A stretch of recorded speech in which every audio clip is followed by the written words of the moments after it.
ഭീതിയോടെ ഉറ്റുനോക്കിയ ആ നിമിഷം വന്നെത്തിയിരിക്കുന്നു. Iran Israel പോരാട്ടം 3-ാം ആഴ്ചയിലേക്ക് കടക്കുമ്പോൾ യുദ്ധത്തിന്റെ കനലുകൾ ഗൾഫ് നാടുകളിലേക്കും പടരുന്നു. മാർച്ച് 16 പുലർച്ചെ ദുബായ് വിമാനത്താവളത്തിന് സമീപം നടന്ന ഡ്രോൺ ആക്രമണം മിഡിൽ ഈസ്റ്റിനെ ഒന്നടങ്കം നടുക്കിയിരിക്കുകയാണ്. സമാധാനത്തിന്റെ പുലരികൾക്ക് പകരം ആകാശത്ത് മിസൈലുകൾ തീപ്പൊരി ചിതറിക്കുമ്പോൾ നാം ഒരു വലിയ യുദ്ധത്തിന്റെ പടിവാതിൽക്കലാണോ നിൽക്കുന്നത്? മാർച്ച് 15-ന് ഇറാൻ ആരംഭിച്ച ഓപ്പറേഷൻ ട്രൂ പ്രോമിസ് ഫോർ എന്ന സൈനിക നടപടിയുടെ 54-ാം തരംഗത്തിലാണ് ഇപ്പോഴത്തെ ആക്രമണങ്ങൾ നടന്നത്. ഇറാനിയൻ അധികാരികളുടെ അവകാശവാദ പ്രകാരം ഇസ്രായേൽ ഭരണകൂടത്തിന്റെ വ്യോമപ്രവർത്തനങ്ങളെ പിന്തുണയ്ക്കുന്ന ഭരണകേന്ദ്രങ്ങൾ, സൈനിക കമാൻഡ് സംവിധാനങ്ങൾ, പ്രതിരോധ അടിസ്ഥാന സൗകര്യങ്ങൾ എന്നിവയാണ് പ്രധാന ലക്ഷ്യങ്ങൾ. ഈ ആക്രമണ തരംഗത്തിന്റെ പ്രത്യേകത ഇറാൻ ആദ്യമായി യുദ്ധത്തിൽ സെജ്ജിൽ എന്ന ദൂരപരിധിയേറിയ സ്ട്രാറ്റജിക് ബാലിസ്റ്റിക് മിസൈൽ പ്രവർത്തനപരമായി വിന്യസിച്ചത് തന്നെയാണ്. ഇറാന്റെ മിസൈൽ ആയുധ ശേഖരത്തിലെ ഏറ്റവും പുരോഗമനപരമായ ആയുധങ്ങളിലൊന്നായ ഈ മിസൈൽ ഇതിനോടകം തന്നെ ആഗോള സുരക്ഷാ വിദഗ്ധരുടെ ശ്രദ്ധ പിടിച്ചുപറ്റിയിട്ടുണ്ട്. സെജ്ജിൽ മിസൈൽ ഖര ഇന്ധനം ഉപയോഗിച്ച് പ്രവർത്തിക്കുന്ന 2 ഘട്ടങ്ങളുള്ള ബാലിസ്റ്റിക് മിസൈൽ സംവിധാനമാണ്. അശൗര അല്ലെങ്കിൽ അശുര എന്ന പേരിലും ഇത് അറിയപ്പെടുന്നു. ചില റിപ്പോർട്ടുകൾ ചൈനീസ് സാങ്കേതിക സഹായത്തെക്കുറിച്ച് സൂചന നൽകുന്നുണ്ട് എങ്കിലും ഔദ്യോഗികമായത് ഇറാനിൽ തന്നെ രൂപകൽപ്പന ചെയ്ത് നിർമ്മിച്ചതാണെന്ന് ഇറാൻ അവകാശപ്പെടുന്നു.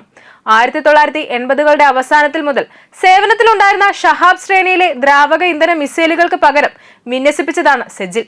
ഖര ഇന്ധനം ഉപയോഗിക്കുന്നതിനാൽ ഇത് വളരെ വേഗത്തിൽ വിക്ഷേപിക്കാൻ കഴിയുമെന്നതാണ് പ്രധാന സവിശേഷത. ദ്രാവക ഇന്ധന മിസൈലുകളെ അപേക്ഷിച്ച് ലോഞ്ച് തയ്യാറെടുപ്പിനായി അധിക സമയം ആവശ്യമില്ലാത്തത് ഇതിനെ യുദ്ധഭൂമിയിൽ കൂടുതൽ പ്രായോഗികമാക്കുന്നു. സാങ്കേതികമായി നോക്കുമ്പോൾ സെജ്ജിൽ ഒരു ശക്തമായ മിഡ് റേഞ്ച് ബാലിസ്റ്റിക് മിസൈലാണ്. ഏകദേശം 18 മീറ്റർ നീളവും 1.25 മീറ്റർ വീതിയുമുള്ള ഈ മിസൈലിന്റെ മൊത്ത ഭാരം 23,600 കിലോഗ്രാമിനടുത്താണ്. ഏകദേശം 700 കിലോഗ്രാം വരെ വാർഹെഡ് വഹിക്കാൻ ഇതിന് കഴിയും. സാധാരണ സ്ഫോടന വസ്തുക്കൾ മാത്രമല്ല, ആവശ്യമായാൽ ആണവ വാർഹെഡുകളും വഹിക്കാൻ ശേഷിയുള്ളതായി പ്രതിരോധ വിശകലകർ ഇതിനെ സൂചിപ്പിക്കുന്നുണ്ട്. ഏകദേശം 2000 കിലോമീറ്റർ വരെ ദൂരപരിധി ഉള്ളതിനാൽ ഇറാനിൽ നിന്ന് വിക്ഷേപിക്കുമ്പോൾ ഇസ്രായേൽ മുഴുവൻ പ്രദേശവും ഗൾഫ് മേഖലയിലെ പല പ്രധാന കേന്ദ്രങ്ങളും ഇതിന്റെ പരിധിയിൽ ഉൾപ്പെടുന്നു. ഇറാനിയൻ റിപ്പോർട്ടുകൾ പ്രകാരം മധ്യ ഇറാനിൽ നിന്ന് വിക്ഷേപിച്ചാൽ 7 മിനിറ്റിനുള്ളിൽ ഇസ്രായേലിൽ എത്താൻ പോലും ഇതിന് കഴിയും. സെജ്ജിലിന്റെ മറ്റൊരു ശ്രദ്ധേയമായ സവിശേഷത അതിന്റെ പറക്കൽ രീതിയാണ്. പറക്കലിന്റെ വിവിധ ഘട്ടങ്ങളിൽ മിസൈലിന്റെ ദിശ നിയന്ത്രിക്കാൻ കഴിയുന്ന സംവിധാനങ്ങൾ ഇതിലുണ്ട്.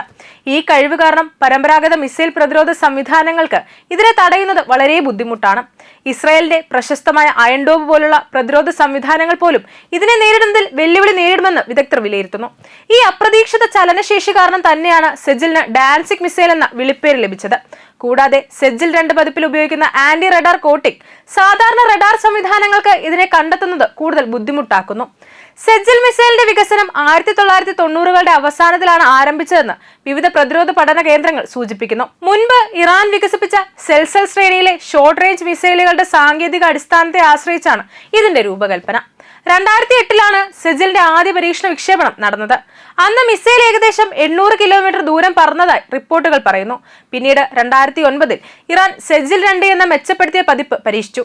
ചില സ്ഥിരീകരിക്കാത്ത റിപ്പോർട്ടുകൾ പ്രകാരം സെജ്ജിൽ 3 എന്ന 3 ഘട്ടങ്ങളുള്ള പുതിയ പതിപ്പും വികസനത്തിലാണെന്ന് കരുതപ്പെടുന്നു.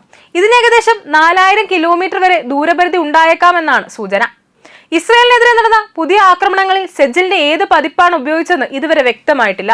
എന്നാൽ ഇറാനിയൻ റവല്യൂഷണറി ഗാർഡ്സ് പ്രഖ്യാപിക്കുന്നതനുസരിച്ച് Khorramshahr, Kheibar Shekan, Qadr, Emad എന്നീ മറ്റ് മിസൈലുകളോടൊപ്പം സെജ്ജിലും വിന്യസിച്ചിട്ടുണ്ടെന്ന് വ്യക്തമാക്കിയിട്ടുണ്ട്.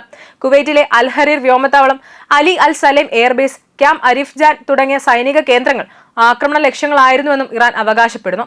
ഇസ്രായേലിൽ നടന്ന മിസൈൽ ആക്രമണങ്ങളിൽ ചില സ്ഥലങ്ങളിൽ വലിയ നാശനഷ്ടങ്ങൾ റിപ്പോർട്ട് ചെയ്തിട്ടുണ്ട്. ഇസ്രായേലിലെ ഒരു അമേരിക്കൻ കോൺസുലർ ഉദ്യോഗസ്ഥന്റെ വസതിക്ക് കേടുപാടുകൾ സംഭവിച്ചതായി റിപ്പോർട്ടുകൾ പറയുന്നു. തെക്കൻ ഇസ്രായേലിനെ ലക്ഷ്യമിട്ടുള്ള മിസൈൽ ആക്രമണത്തിൽ കുറഞ്ഞത് 3 പേർക്ക് പരിക്കേറ്റതായി അടിയന്തര സേവനങ്ങൾ അറിയിച്ചിട്ടുണ്ട്. രാജ്യത്തിന്റെ മറ്റ് ഭാഗങ്ങളിൽ മിസൈൽ ശകലങ്ങൾ വീണതിനെ തുടർന്ന് ഒരാൾക്ക് കൂടി പരിക്കേറ്റതായി റിപ്പോർട്ടുകളുണ്ട്. ഇറാൻ മുമ്പും സെജ്ജിൽ മിസൈൽ യുദ്ധ സാഹചര്യങ്ങളിൽ വിന്യസിച്ചിട്ടുണ്ട്. ഇസ്രായേലുമായി നടന്ന മുൻ 12 ദിവസത്തെ സംഘർഷത്തിനിടെ ഇസ്രായേലിൽ നിന്ന് ഏകദേശം 90 കിലോമീറ്റർ അകലെയുള്ള ബീർഷെവെ നഗരത്തിലെ 2 സൈനിക ലക്ഷ്യങ്ങളെയാണ് സെജ്ജിൽ ഉപയോഗിച്ച് ഇറാൻ ആക്രമിച്ചത്. ഇസ്രായേൽ സൈന്യത്തിന്റെ കമാൻഡ് ഇന്റലിജൻസ് കേന്ദ്രവും സൊറോക്ക ആശുപത്രിക്ക് സമീപമുള്ള സൈനിക ഇന്റലിജൻസ് കോംപ്ലക്സുമാണ് പ്രധാന ലക്ഷ്യങ്ങളായിരുന്നുവെന്ന് ഇറാൻ അവകാശപ്പെടുന്നു. ഇതിനിടെ യുദ്ധം അവസാനിക്കാനുള്ള സാധ്യതകൾ ഇപ്പോഴും ദൂരെയാണ്. സംഘർഷം ആരംഭിച്ചതിനു ശേഷം ആയിരക്കണക്കിന് ആളുകൾ കൊല്ലപ്പെട്ടതായി റിപ്പോർട്ടുകൾ സൂചിപ്പിക്കുന്നുണ്ട്. ഇസ്രായേലിൽ മാത്രം കുറഞ്ഞത് 12 പേർ കൊല്ലപ്പെട്ടതായി ഔദ്യോഗിക കണക്കുകൾ സൂചിപ്പിക്കുന്നു. തെക്കൻ ലെബനനിൽ നടന്ന ഏറ്റുമുട്ടലുകളിൽ 2 ഇസ്രായേൽ സൈനികരും കൊല്ലപ്പെട്ടതായി റിപ്പോർട്ടുണ്ട്. യുദ്ധം അവസാനിപ്പിക്കാൻ സാധ്യതയുള്ള ഒരു കരാറിൽ ഏർപ്പെടാൻ തയ്യാറല്ലെന്ന് അമേരിക്കൻ പ്രസിഡന്റ് ഡൊണാൾഡ് ട്രംപ് വ്യക്തമാക്കിയിട്ടുണ്ട്. ഇറാൻ ഒരു കരാർ ആഗ്രഹിക്കുന്നുണ്ടെങ്കിലും നിലവിലെ നിബന്ധനകൾ പര്യാപ്തമല്ലെന്ന് അദ്ദേഹം പറഞ്ഞു. മറുവശത്ത് ഇറാൻ വെടിനിർത്തലിനുള്ള സാധ്യതകൾ തള്ളിക്കളഞ്ഞിരിക്കുകയാണ്. അമേരിക്കയും ഇസ്രായേലും ചേർന്നാണ് ഈ യുദ്ധം ആരംഭിച്ചതെന്നും തങ്ങളുടെ ജനങ്ങളെ സംരക്ഷിക്കാൻ എത്ര കാലം വേണ്ടിയാലും പോരാട്ടം തുടരുമെന്നും ഇറാനിയൻ വിദേശകാര്യമന്ത്രി അബ്ബാസ് അരാഗ്ചി ആവർത്തിച്ചു. ഈ സാഹചര്യത്തിൽ സെഡ്ജിൽ പോലുള്ള ദൂരപരിധിയേറിയ മിസൈലുകളുടെ വിന്യാസം മധ്യപൂർവേഷ്യയിലെ യുദ്ധഭീഷണി പുതിയ തലത്തിലേക്ക് ഉയർത്തുകയാണ്. സാങ്കേതികമായി പുരോഗമിച്ചും പ്രതിരോധ സംവിധാനങ്ങളെ മറികടക്കാനും കഴിവുള്ള ഈ മിസൈലുകൾ യുദ്ധത്തിന്റെ തുല്യത തന്നെ മാറ്റാൻ സാധ്യതയുണ്ടെന്നാണ് സുരക്ഷാ വിദഗ്ധരുടെ വിലയിരുത്തൽ. അതുകൊണ്ട് തന്നെ സെഡ്ജിൽ ഇനിയൊരു ആയുധം മാത്രമല്ല, മറിച്ച് മധ്യപൂർവേഷ്യയിലെ ഭാവി സൈനിക സമവാക്യങ്ങളെ നിയന്ത്രിക്കാവുന്ന ഒരു തന്ത്രപ്രധാന ഘടകമായി മാറിക്കൊണ്ടിരിക്കുകയാണ്.